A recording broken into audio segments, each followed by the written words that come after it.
Namaste, Suswagatam and welcome to our Sunday edition of Gyan Ganga Words of Wisdom on our Virat Hindustan Sangam social media channel. As you know, we are on YouTube, Facebook, Twitter Spaces and numerous other podcasts and other social media channels simultaneously beaming this program across the globe in more than 125 countries. So we have a very interesting discussion today. Is India factor important in US presidential elections of 2024? And for the next 45 minutes to our hour, we will be having Dr. Subramanian Swamy and Professor Madhavdas Nalapat speak on this topic, and then our panel will join. We welcome Professor Madhavdas Nalapat to our show. He has been on our show earlier. Just for a brief introduction of Professor Nalapat, Professor Nalapat is the UNESCO Peace Chair at the Manipal University and Director of Department of Geopolitics and International Relations. He has been holding in the past senior editorial positions in various Indian newspapers, and he has regular weekly columns in various newspapers and magazines across the globe. And you will find him in lot of TV debates on various geopolitical issues. So with this, it is well, and he has been author of numerous books. We welcome him to our show. And with these words, it is over to Dr. Subramanian Swamy to initiate today's discussion, and then we'll hear Professor Nalapat and the other panel members. Over to Dr. Swamy. Dhanyavad. Thank you, Jagdish, and welcome, Professor Nalapat. I would like to emphasize that Nalapat is a known scholar, besides being a long, shall I say, observer at the very least, from a very distinguished family, observer of politics in India. He knows practically everybody. I know he was an extremely good friend of Rajiv Gandhi. He knows practically all the politicians. So I thought that it would be a very good idea when it was proposed that he should be here on this matter. Now, this is a very important election because the Americans will be choosing their allies, to whom, I mean, not necessarily formal allies, but allies who need to be backed and supported to the extent that they can, and of course benefit from the availability of options in these various countries. India is a country which is very large.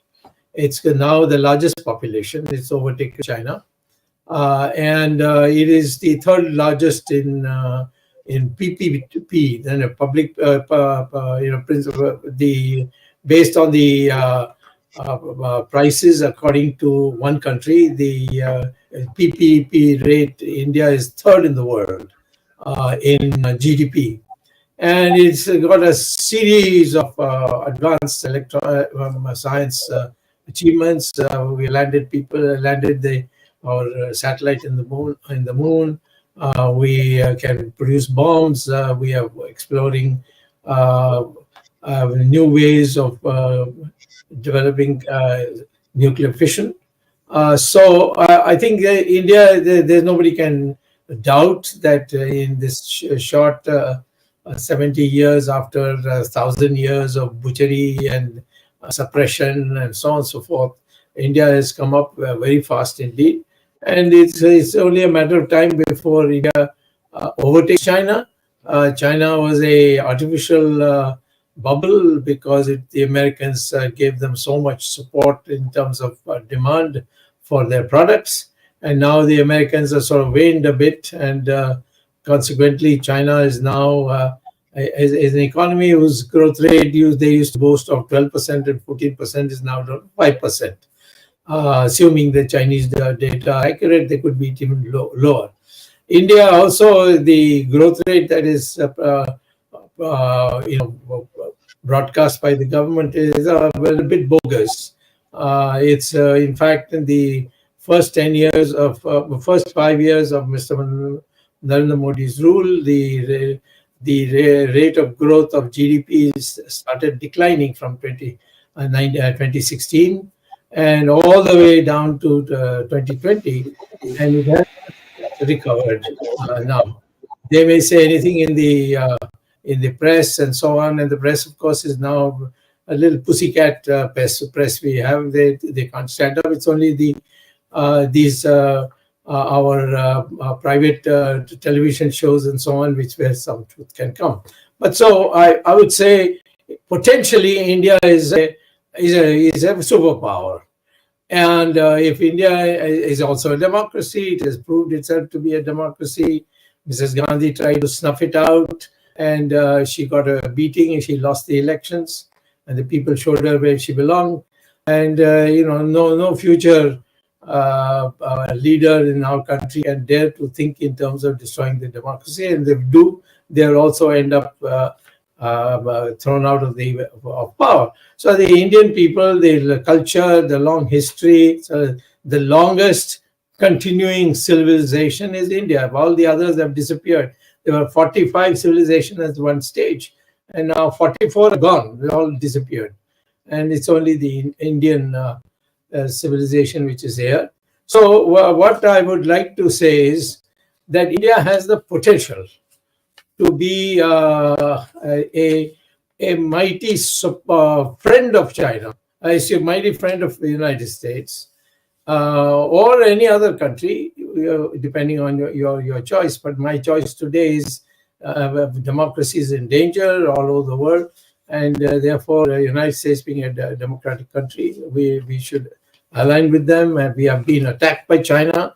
China has crossed over into Indian territory, undisputed Indian territory in Ladakh, and captured at least 4,065 square kilometers.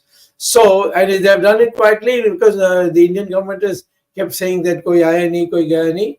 And so the country doesn't even know that the Chinese have entered into our territory and have done this. Maldives has thrown you out, and you are meekly accepted it. And then he said, okay, we'll have plainclothes people. And they said, watch it. We will test each one of them to see whether they are military men who are in plainclothes. So kick them out. But they have allowed the Chinese troops to come, the Chinese Navy to come. And a small country like Maldives, whom we saved from the LTT takeover or the Tamil Tigers takeover or whatever that was there during Rajiv Gandhi's time, we sent planes, ships, and liberated them.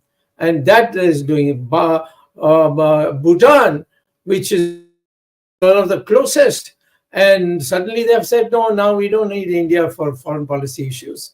We will do what we like. So there's no neighbor. The only neighbor who has shown some concern for India is Sri Lanka, but that's got nothing to do with the present government. It's got to do with people who are not in the government but have steadily and consistently supported the Sri Lankans to fight terrorism. They are the people who are able to moderate a little the Chinese possible link leaning to China. So we are in this kind of a situation. You can't expect the United States to come and be a friend of yours. The United States did try to create what is called as a four members quad, and suddenly we turned around saying no, quad should only look at whether the environment issue is important or something like that, but we don't. It is not it's not an organization for self-defense. So today we are nowhere figuring in any of the discussions that are taking place in the United States. There's a talk of many of the smaller countries. There's talk, of course, of Putin. There's talk of China, but there is no talking of about India and what all it's doing in the debate. I'm not talking about newspapers writing something nice about India occasionally, but I'm talking about this political debate, which is what we are concerned about in the presidential election, as the title says. India is not referred to. So this is my biased view, or can you say well thought out view, depending on which side you are on. But let me hear from who's an independent person. We don't agree on many things, but we managed to remain friends. So let him speak frankly here. He's here in a friendly environment. He knows all of us, the people who are running the show. Come on and tell us like it is.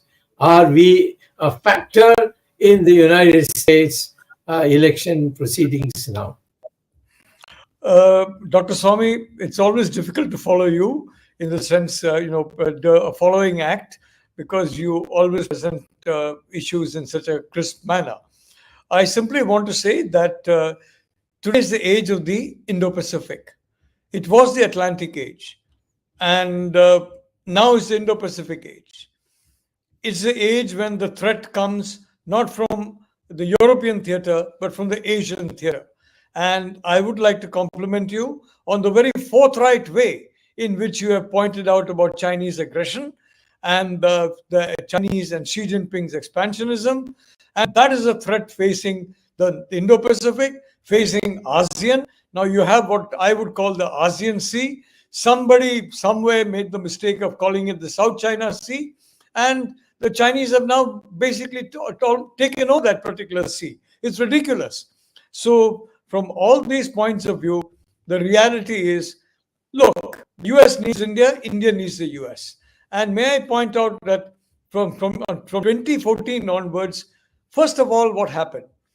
You had a chief minister of a Western state who was denied a visa. The reason why he was denied a visa by two administrations in the US was to please an individual who, you basically refer to as TDK. Let me put it this way. I'm not going to spell out the full name. And to please TDK, I'm not talking of a political party, I'm talking of an individual, a visa was denied to this particular chief minister.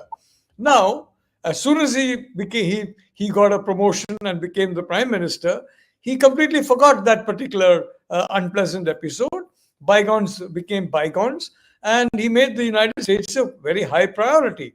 Now, again, allow me, Dr. Swamy, to say the foundational agreements between India and the US in security cooperation, the 3 foundation agreements plus 1, all 4 agreements have been signed under this government from 2014 onwards. The Quad was energized by the prime ministers of India and Japan. I'm not going to mention their names, but it happened around 2016, and we all know who was the prime minister of India and that of Japan during that period. So the fact is that India is now a de facto security partner of the United States. You are absolutely right.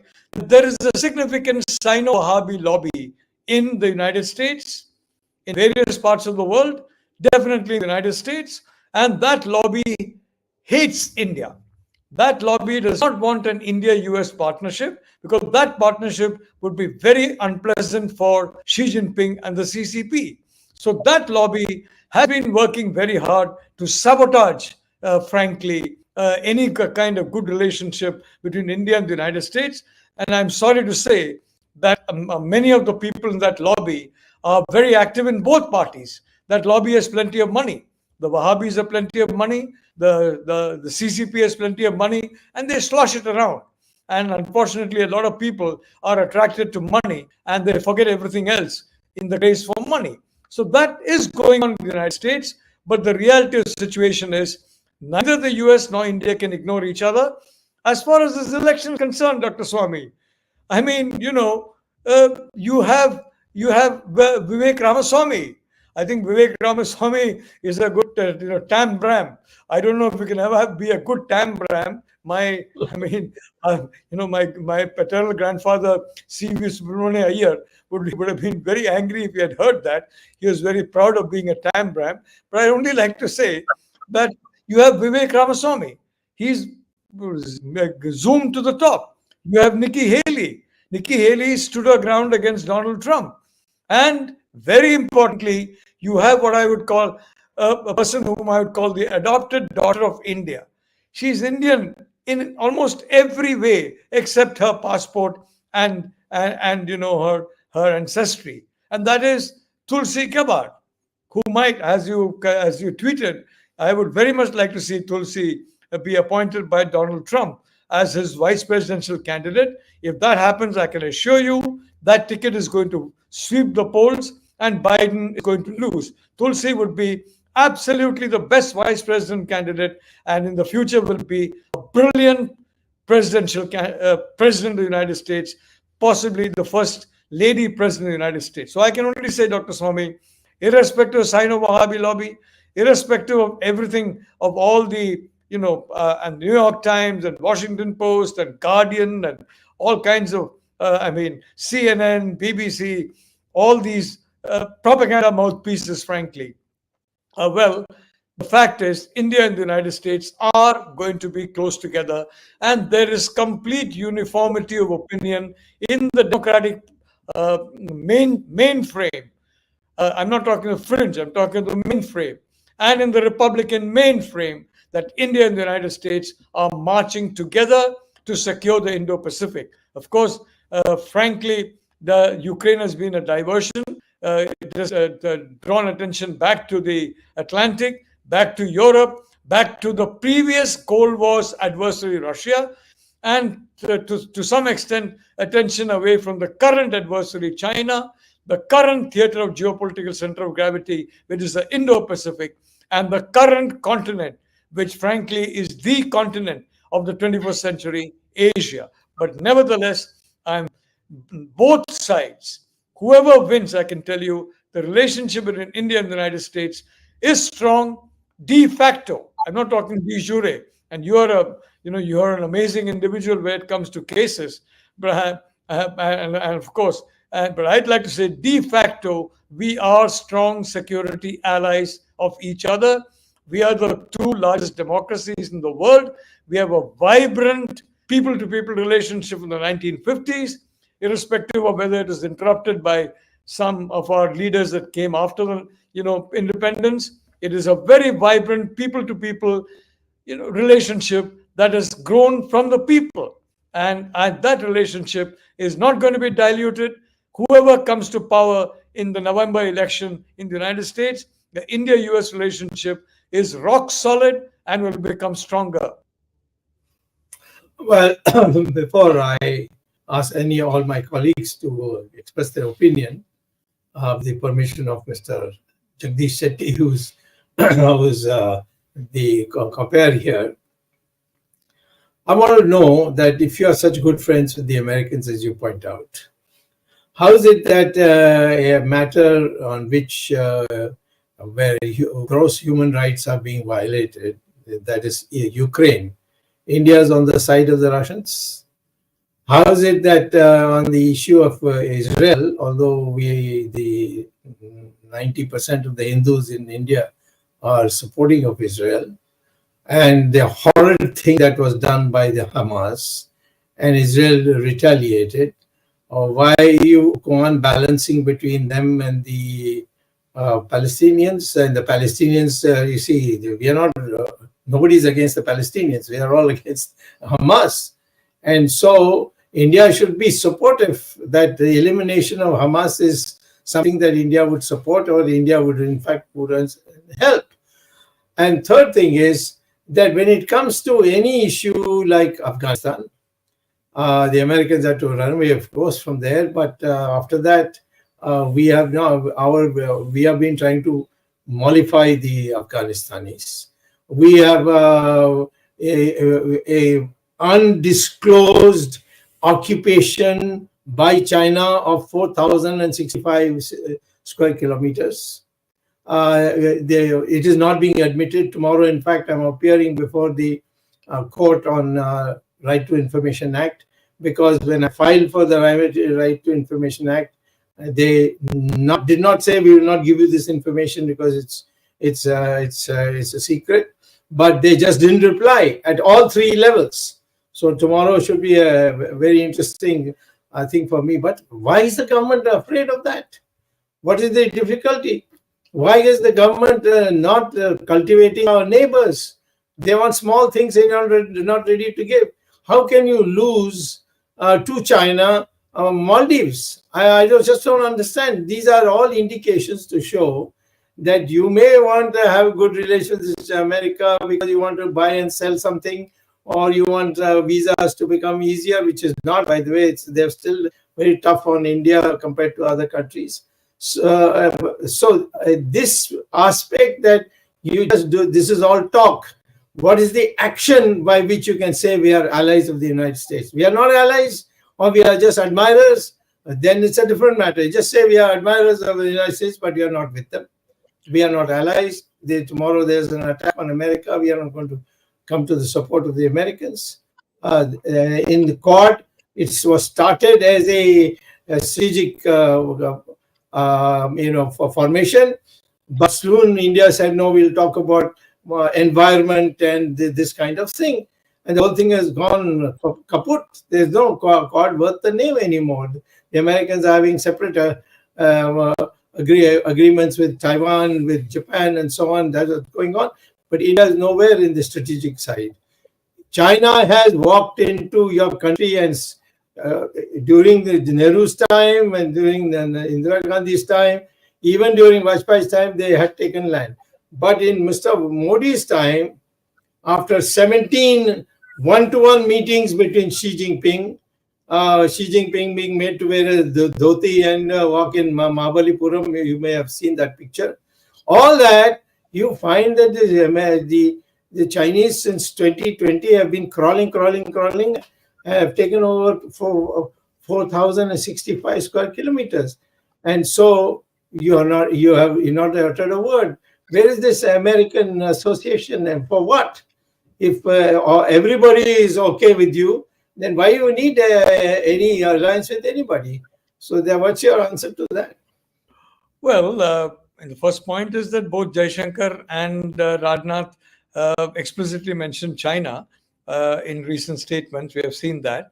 I would like to say that so far as the visas are concerned, you'll be happy to know that it was I wrote a piece in Sunday Guardian when this visa squeeze was going on, pinpointing the US official who was responsible for it, a lady called Victoria Nuland, a woman who I call in Sri Iyer's program a useful idiot of the CCP. And frankly, very soon after that, and it's nothing to do with the article, I'm sure, independently, the United States government understood the damage that was being caused to India-US relations, people-to-people relations. I mean, NRIs were suffering, basically. Their relatives in India were suffering. If a relative was sick, NRI, in the US, you couldn't travel there. Today, the visa situation, I understand, is now reasonably normal. And I would like to give credit to, to Ambassador Garcetti. I've been told various things about him, some good, some bad. But I must say that I must give credit to him that the fact is that the visa situation is now much improved. Dr. Swamy, you talked about Russia.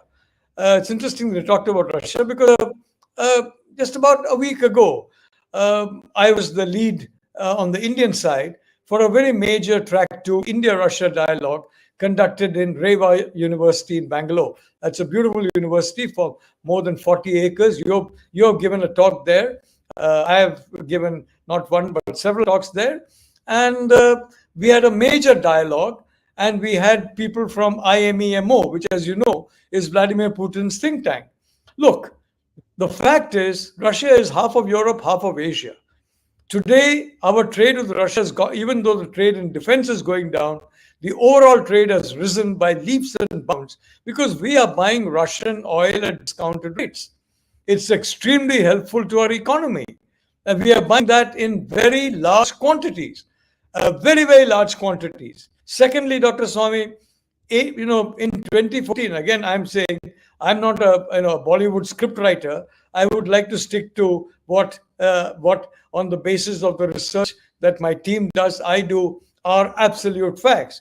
About 86% of our critical defense imports came from Russia. Today, it's still unbearably high. It's 56%, but it's a big steep fall. It was rising, and now it has started falling. And we are going into a situation in which we are buying less and less of defense equipment from Russia, and more of their oil, more and more of their gas. I was in Bangalore recently, and I visited a place called Dynamatic Hydraulics. Yeah, I mean, you and I knew Jayant Malhotra very well. You and I know his son Toby. Toby is a brilliant chap, and he's built a state-of-the-art factory in India for Boeing, for multiple United States and European companies. Absolutely state-of-the-art. He's got state-of-the-art factories in Germany. He's got state-of-the-art factories in the United States. He's an Indian citizen. And by the way, he's now a South Indian citizen because Bangalore is his home. So, yeah, I mean, look, the fact of the matter is, Dr. Swamy, that Russia and India, the Chinese have basically sought to create hell for India. The West has sought to create hell for Russia. Well, the fact is, we haven't sought to create hell for each other, and we have been close for a long time, and we are remaining close. And I think that's an asset to Russia. It's an asset to India. As far as this talk about human rights, etc., is concerned, well, I don't know if Ukrainian soldiers were. Look, I'm not going to get into that thing because this is the most misused word in the English language. Is this called human rights? All kinds of. Dr. Swamy, I don't know if you're aware of Mr. Navalny's comments and statements. It's there on YouTube and various.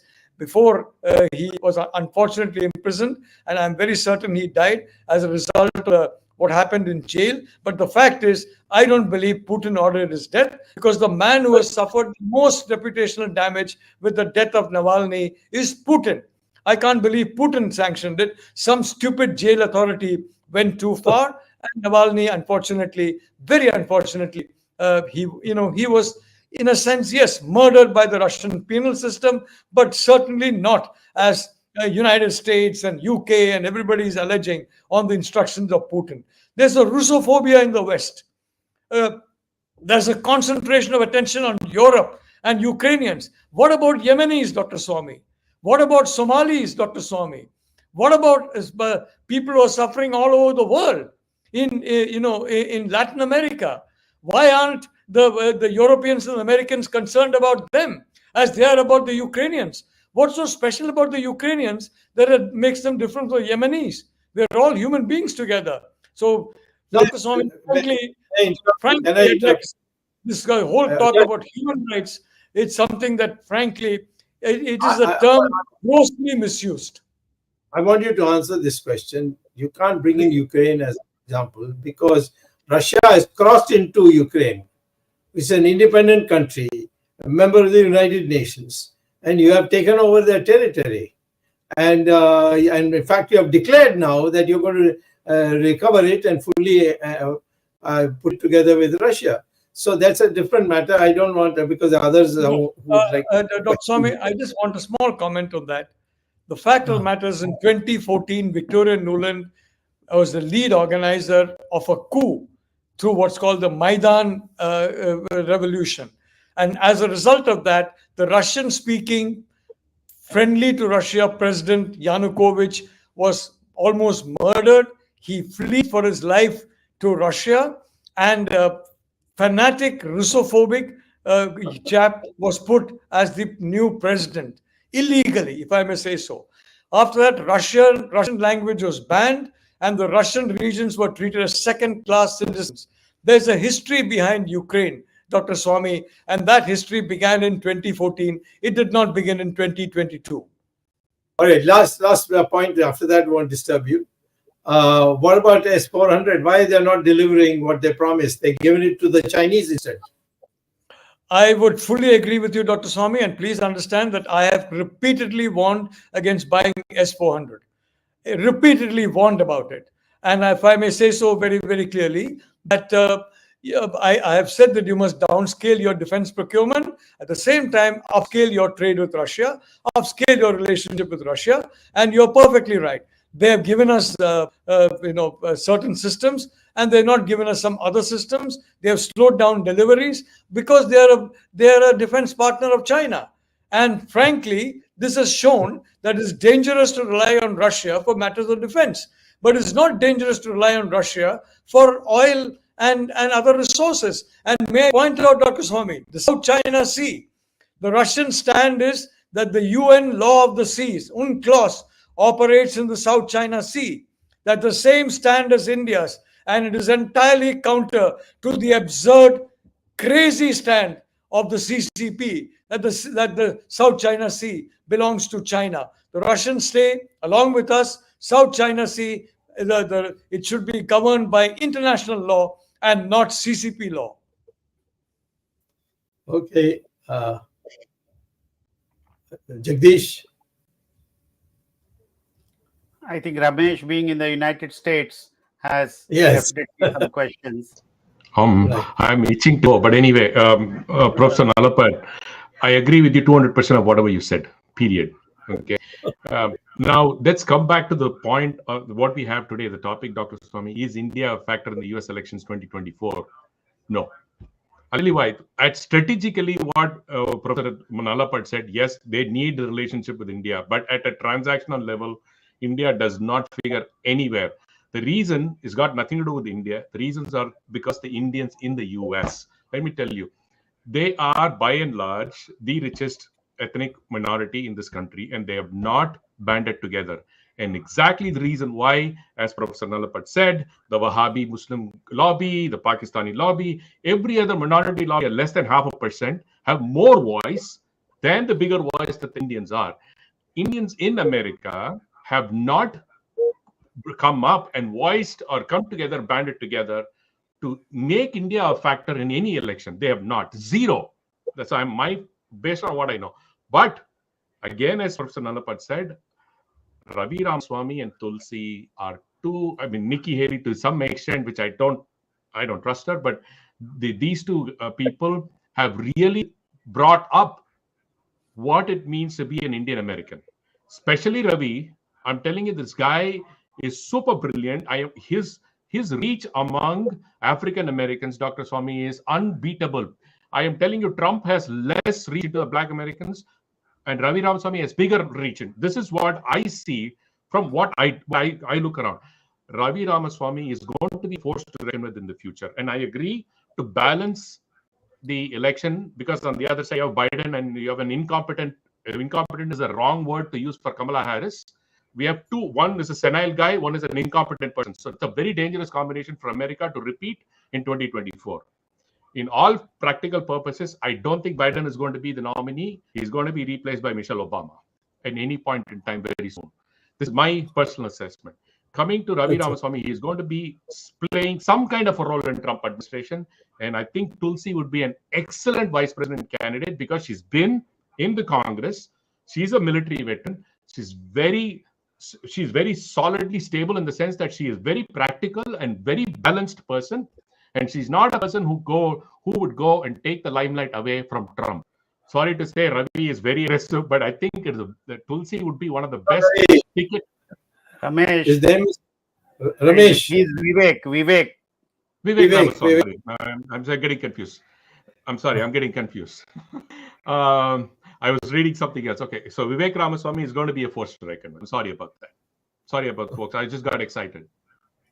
Coming to Vivek, what he has achieved so far, even in the local campaigns in New Hampshire, even look at the polls, Dr. He was 0. He was polling to almost about 7-8%. That is a huge jump for Vivek. But what is the explanation for India being not in the map? India, basically, as I said, Dr. Swamy, the Indian Americans here have not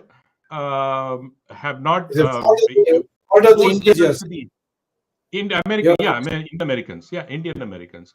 But if you look at from the India side, it has always been this way. India has always been looked at a strategic partner rather than as a transactional partner, like what US treats as allies in NATO or somebody else. We are not there yet, but I think in the future, very near future, India will become that. But right now, it is not the case. Because, like as Professor Nalapat and you also said, India supported China to be where they are today. India is not there yet. I think we can be a force to reckon with if we position ourselves correctly that way. Jagdish?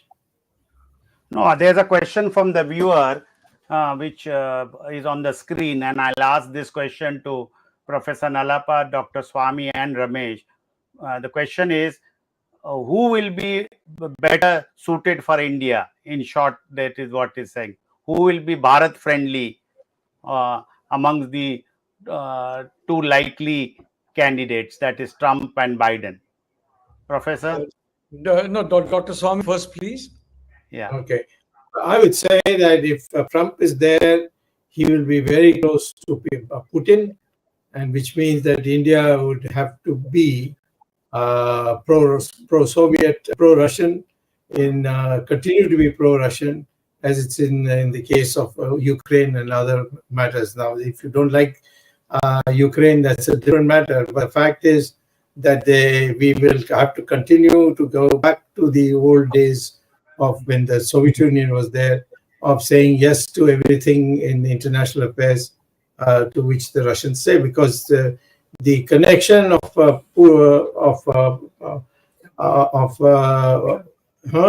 correction of the our opponent to Mr.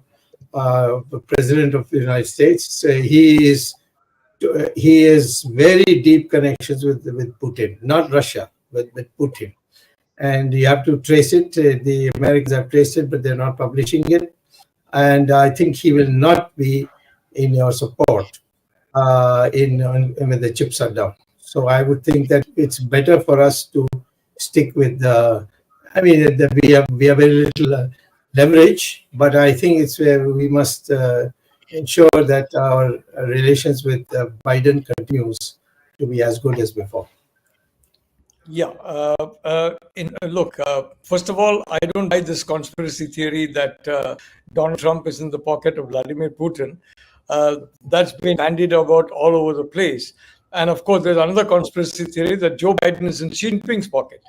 The Biden family, several members of the Biden family are definitely financially close to entities that are themselves close to China. And the Chinese have very much deeper pockets than Russians. Having said that, Dr. Swamy has been a minister in government. He knows the cabinet system very well.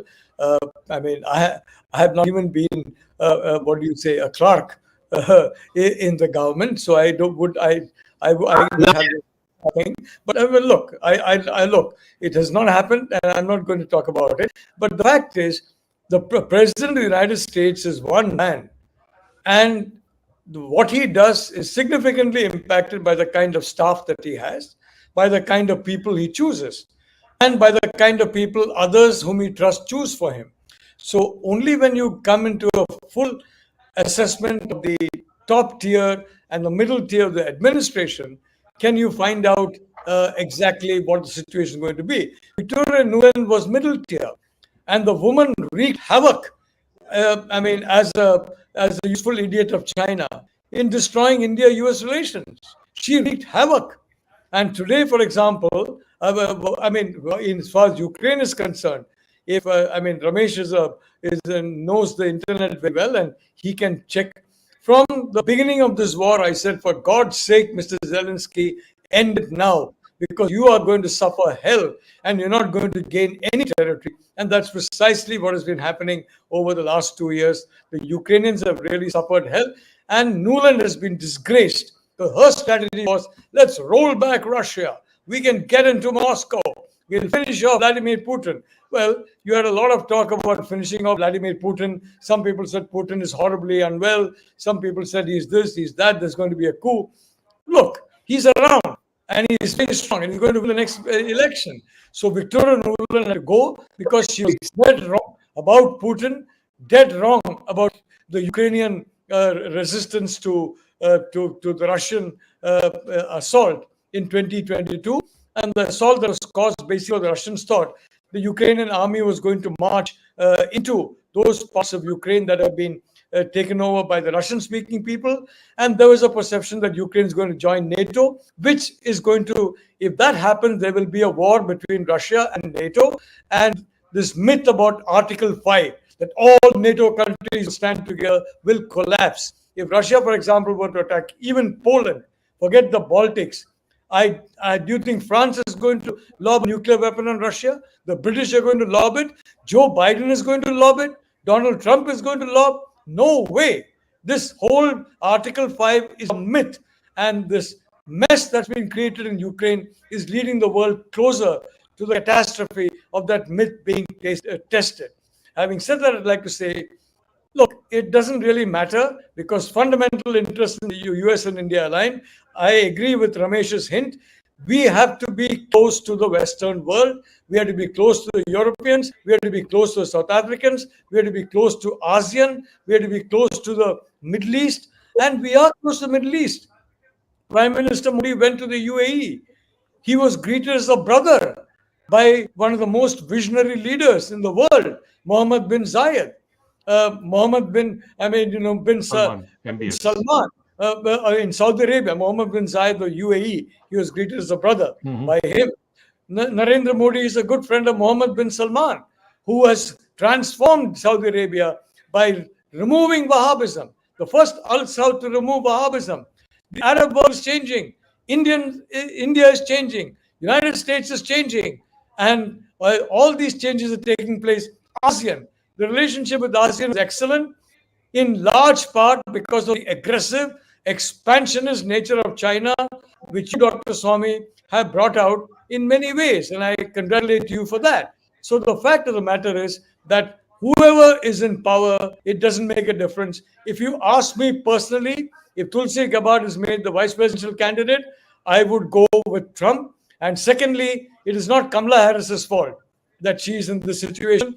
Mrs. Biden hates her, absolutely hates her, and has completely locked her up in a chamber and not allowed her to use 90% of her potential. She was a great prosecutor. She was a great senator. She's a rotten vice president because the president, the White House, a very important person in the White House, has seen to it that she's completely denuded of all authority. Otherwise, frankly, Kamala Harris, if she had been given some freedom, she would have done much better than this. But yes, not as good as Tulsi Gabbard.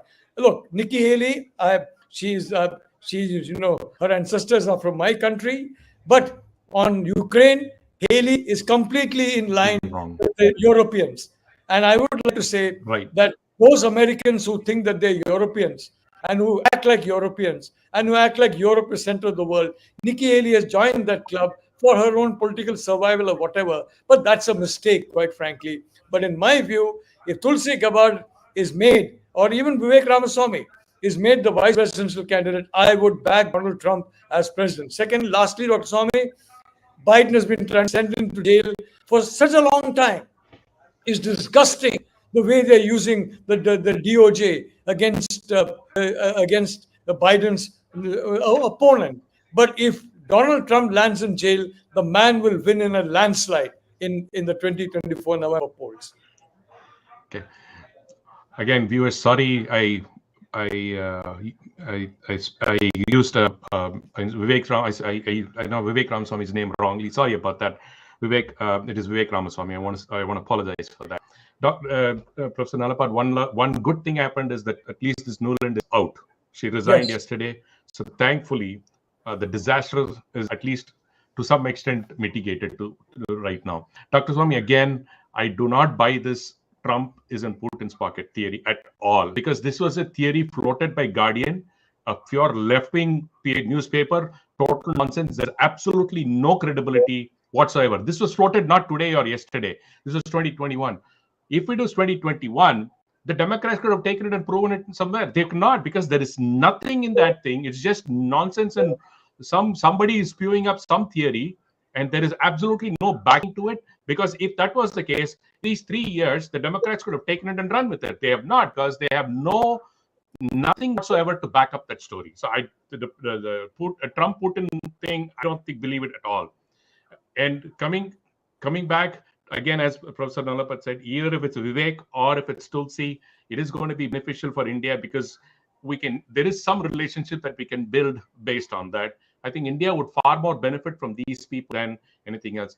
Last but not the least, as to why I prefer Trump or Biden is what's happening within the US, be it the border situation, which is disastrous to say the least. We are facing huge problems, crises in terms of crime. We're just not able to, economy, everything is getting killed. And we are not saying, and people are wordsmithing, saying that we can't call them illegal. They're just saying undocumented and all this nonsense. We just have to get rid of this. And I think I'm looking at a leader who can come and stop this border. I came into this country in the legal possible way, stood in the line for 8 hours, went through the process, came back to India, and made sure I went through due process, and I waited 15 years to be a citizen of this country. I'm not going to accept somebody who's just gone walk over the border and saying, I'm going to be a citizen of this country, Doctor. So that's absolutely not acceptable. That's what the Democrats typically want to do. Lastly, Democrats have never supported India. They always say that they are, but they've always betrayed India. Be it the Clintons, be it Obama, even today as of Joe Biden, all the Democrats have said is only words, a lot of flowery words and things like that, but they've never delivered for India. Democrats are a dangerous bunch of goons, in my view. They will not support India, and that's why I think Republicans are much more practical. If they say something, they'll stand behind it, and that's why I believe Trump is a better win for India. One point here. Nixon was a Republican. You think he was on our side in Bangladesh war?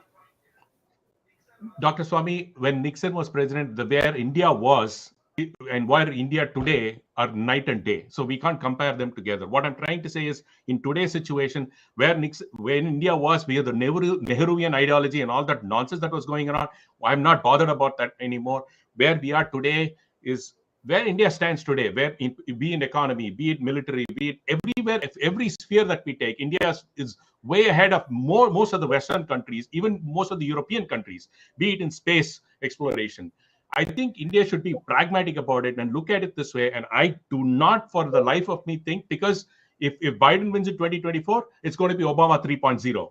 As simple as that. And Obama 3.0 means nothing for India. It's just a lot of talk and nothing to deliver. I have a question for the benefit of this new young crowd in India and US. I want to ask maybe all three of you all, because you are all experts on America. In the last 30-40 years, the presidents who have come, elections have taken place, who have been really pro-India amongst these various presidents of America. We are now saying before the elections, but I want to know from you, because the young crowd wants to know what has been the past history for the last 5-6 elections or terms, which presidents have been pro-India after the elections. If Dr. Swamy or Professor Nalapat and Ramesh also, because he stays in the United States, give our viewers some idea of what it has been in the past, because they would like to know some of the youngsters who are a large number on this program. Dr. Swamy? Why, you don't want to lead? No, I don't want to lead. You please speak first. Americans' psychology is give and take. And we are perceived, whether justifiably or not, but we are perceived as people who expect more than they deliver. What is it that you want from the Americans? What is the Americans done, which has been consistently a policy? In Bangladesh, of course, Kissinger and Nixon, they sided totally with Pakistan. They, in fact, tried to block it.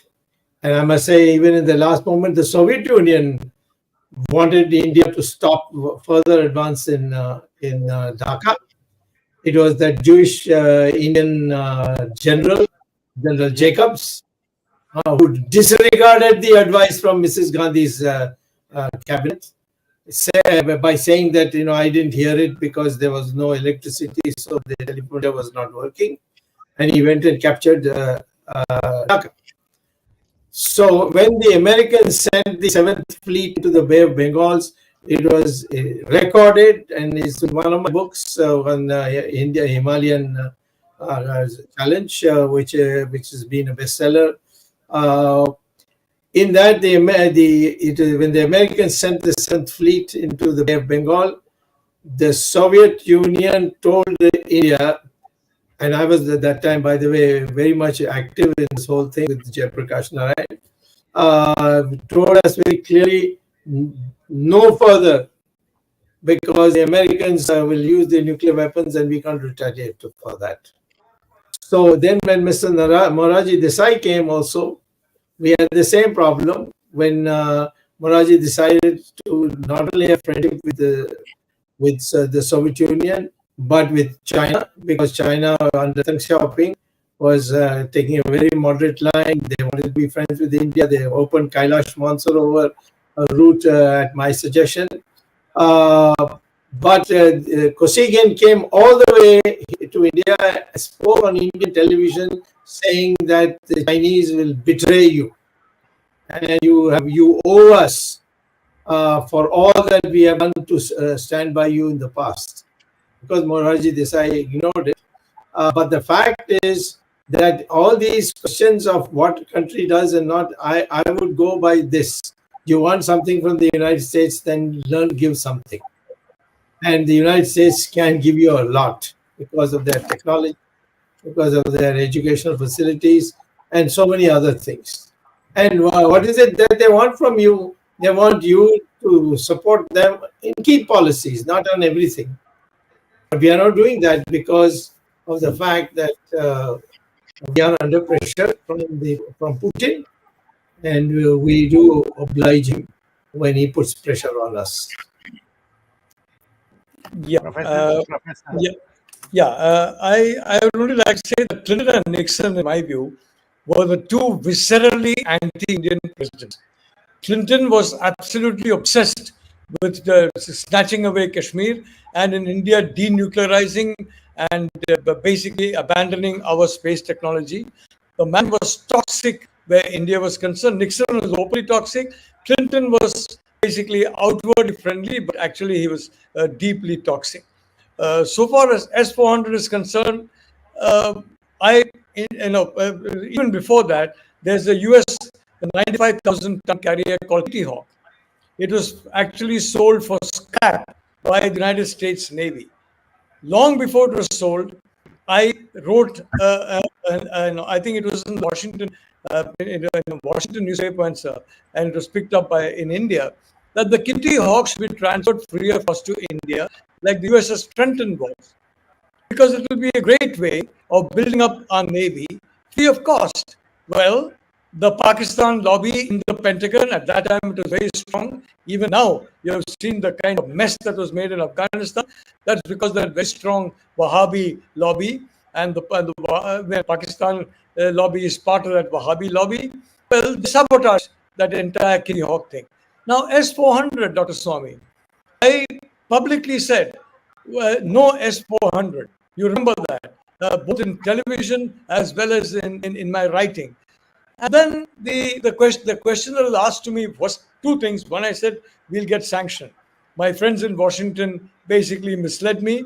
They gave me a lie that we will be sanctioned. The people whom I contacted in the government said nothing doing, no sanctions, we are too important. They were right, I was wrong. But the second point was THAAD. I said, why don't you guys buy THAAD? Then the reply to me was, check and see if the Americans are offering it. And the fact of the matter is, they were not offering THAAD. Trump was informally, some of his people said, okay, THAAD, at triple the cost to a European country. So you install THAAD, let's say in the Andaman and Nicobar Islands, where it would be a tremendous resource against against enemy countries. And Trump wanted 3 times the price. The one thing about Trump that I'd like to say, for him, love comes after money. You pay money, you get love. No money, no love. And he demanded an absurdly high price for THAAD. Today, do you think Joe Biden is standing on the portico of the White House saying, India, get THAAD?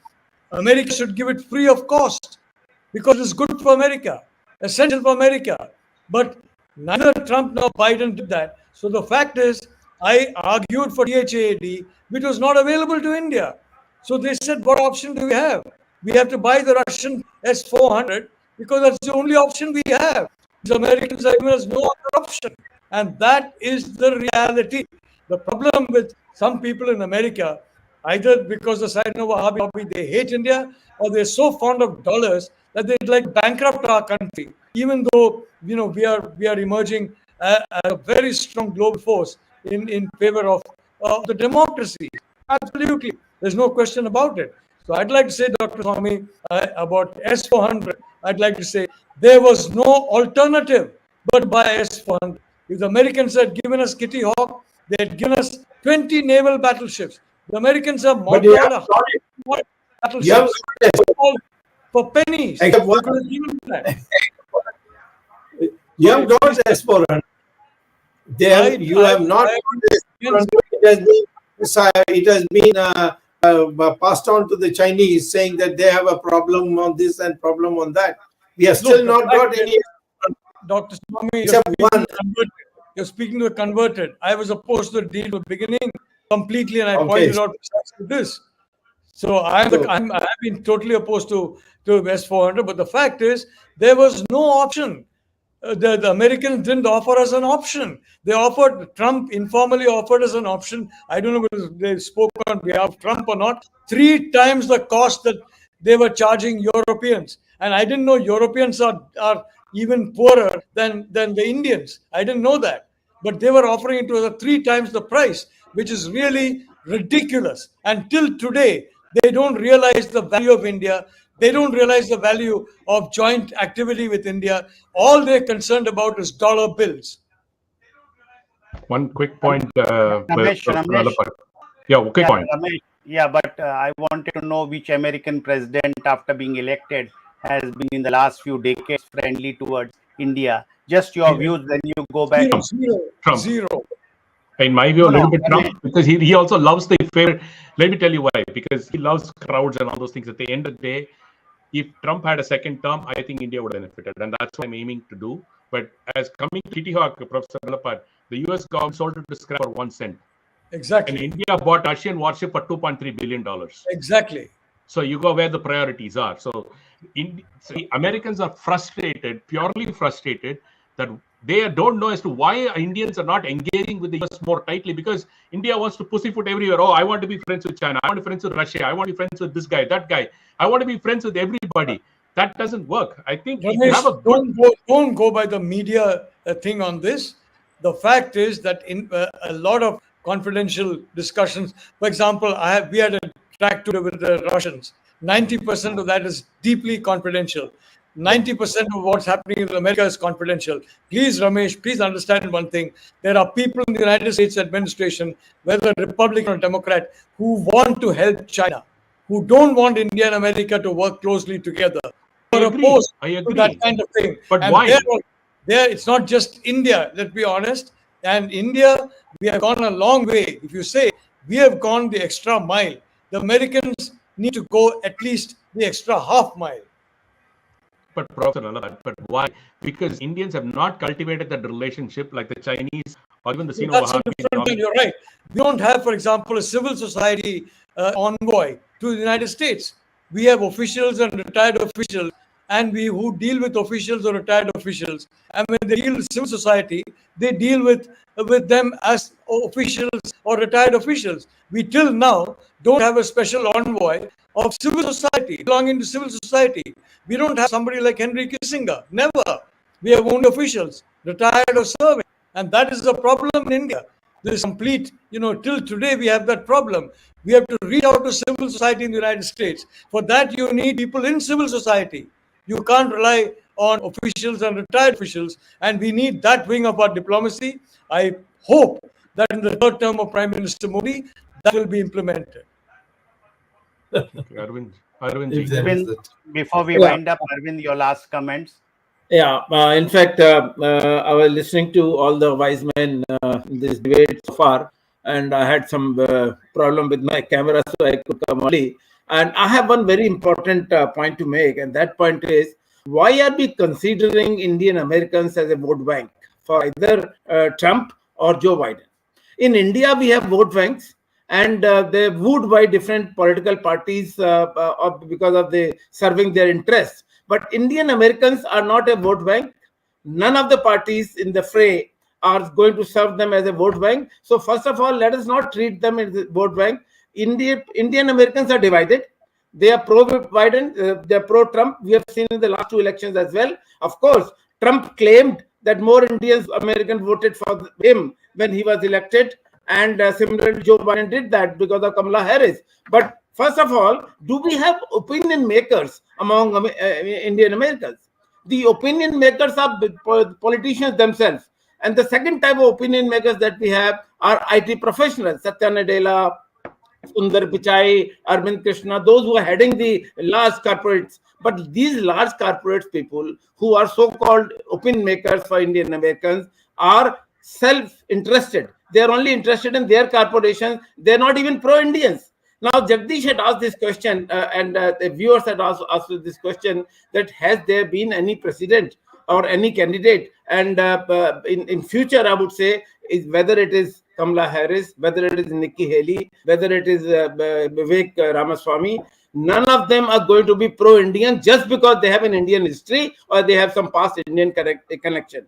We have seen in the past, and we had a program on the similar issue in October, and we had some expert, of course, we had our P gurus also in this program. But we had also discussed these issues, that who are likely to be the candidates on Republican side or Democrat side, which have Indian American connection or they have Indian history. But we have seen time and again for last 50 years at least, if not more, that there have been candidates, presidents on both sides, but there has been only American interest as far as when they look at India, and certainly India will also do the same when choosing this. So I don't think this is a factor in Indian American election 2024.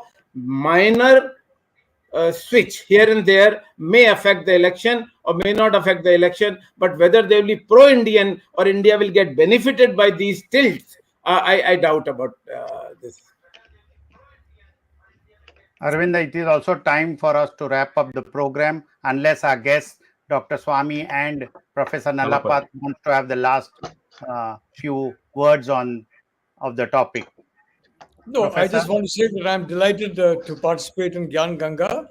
It is truly a Gyan Ganga, and and frankly, with my very dear and old friends, and I think the dearest and old, and I'm not going to say the oldest. He's a very young man. Is Dr. Swamy. So I'm delighted to be here. Dr. Swamy, anything on today's topic you want to say, or?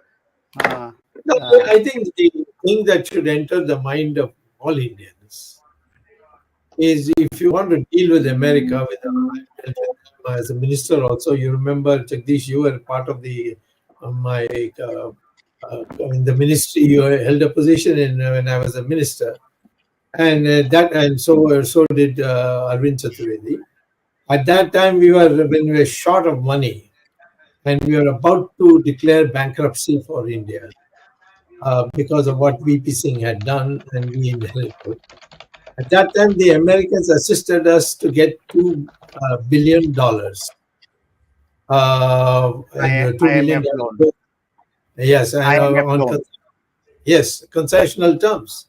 Yeah, and $2 billion is a hell of a lot. And what did we do? And I did the negotiations, so I know it.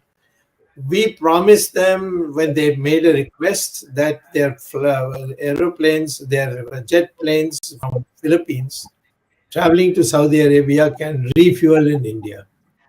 They didn't want to refuel in Pakistan because they were not sure that, in view of the fact that Saddam Hussein was also Muslim, whether there'll be a problem. So they wanted to refuel in India, and we allowed them to refuel. And overnight, the Americans gave us $2 billion to save us from bankruptcy. So my view is that if you want to get the best out of the Americans, do a give and take. Don't try to be smart that I got the better of them, which is what most Indians are doing. Right. Absolutely. You got into Quad, and then you started saying that we'll talk about the environment. That's not what Quad was formed for. You have to take a stand. And if you want the Americans on your side, you've got to be against the Russians. And you've got to be against the Chinese. Whether they have other deals with Chinese or the Americans, the Russians, that's another matter. But they will stand by you in case you have a conflict with the China. even if they are friendly with China. And they have the best technology for weapons. I can tell you that there's no country which can match America in terms of. You have to get them, persuade them. If your ambassadors and all are incompetent, they don't know how to negotiate with the Americans. Well, that's our misfortune.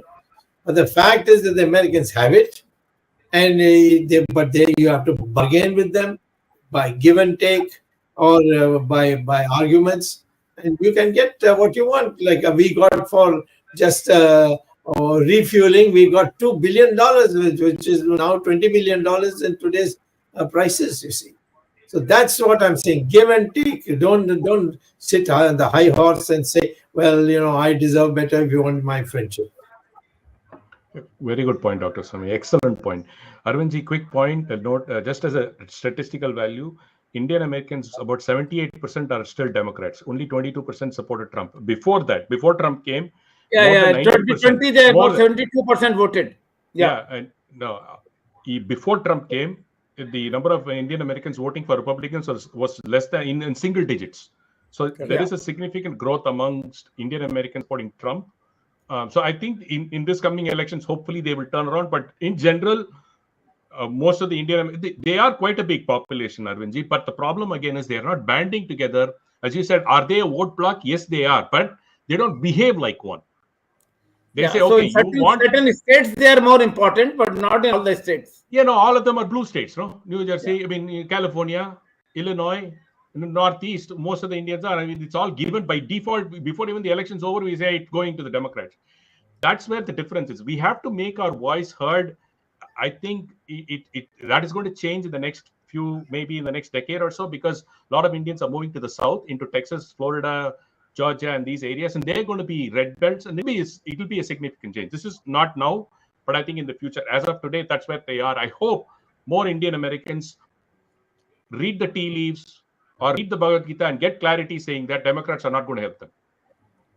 No, Ramesh, I had a different point. Not talking about Indians like you, but I'm talking general Indian Americans. I'm just talking Indian Americans who have been Americanized, and who have no interest in India and who have no connection with India. For namesake, they are Indian Americans. So even if they play a role, India does not get benefited. That's what my point was. Okay, Arvind, we have already exceeded our time limit. So So coming back to the last part of this program, thanks to Professor M.D. Nalapat, who has joined our program, I think after about 8 months now, and we have been fortunate to have him for rich discussions and debates, and he has been very kind to always oblige whenever we invited him. Thank you, Professor Nalapat, for joining us today on this important topic, and thank you, Dr. Subramanian Swamy, for mentoring entire VHS for such a long time and supporting this program, because it survived because of you, and all the 110 countries that we reach, it is because of your voice, which has been gathering the support for this program. Thanks, Dr. Swamy, for supporting this program and being here today for this important topic. Thanks, Ramesh. You had a very important role to play today, not only being a host, but also being a speaker, because you are one of those Indian Americans who count for us. Thanks. I wish I didn't say the blooper of using the Vivek Ramaswamy's name wrong. I hope I can but no, that's not possible. In fact, the viewers also noted it, and they're also commenting on that. But anyway, that's a glitch that happens. And thanks to the technical team led by Ashish Shetty, Gadgi Rakesh, Ishwar Rayar, Tejas Navalgul, Vishal Mehta, Swaminathan, and Ajesh Mehta. We will be meeting again next Sunday with a new topic, Dr. Subramanian Swamy, and perhaps a new guest if required on that topic. Till then, Namaskar, Jai Hind. Jai Hind. Jai Hind, Jai Shri Ram.